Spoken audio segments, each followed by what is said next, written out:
જામ્યો છે લોકસભાનો ચૂંટણી જંગ. ભાજપ અને કોંગ્રેસ જાહેર કરી ચૂક્યા છે ઉમેદવારોની પહેલી યાદી. હવે રાહ જોવાઈ રહી છે બીજી યાદીની. ભાજપની બીજી યાદી 24 કલાકમાં નક્કી થશે. ગુજરાતની 26 પૈકી 15 બેઠક પર ઉમેદવાર જાહેર થઈ ચૂક્યા છે.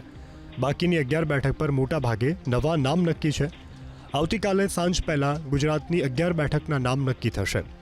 પ્રદેશ ભાજપ પ્રમુખ CR પાટીલ અને મુખ્યમંત્રી ભૂપેન્દ્ર પટેલ સાંજના કાર્યક્રમ રદ કરી દિલ્હી પહોંચશે. મોડી રાત્રે દિલ્હીમાં ભાજપ કોર કમિટીની બેઠક છે, તો આવતીકાલે ભાજપની પાર્લામેન્ટરી બોર્ડની બેઠક છે. તો કોંગ્રેસ પણ કોઈ કશાચ રાખવા માંગતી નથી.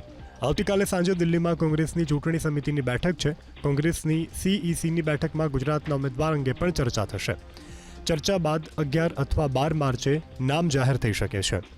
10 થી 12 બેઠક પર ઉમેદવારોના નામ જાહેર થઈ શકે છે.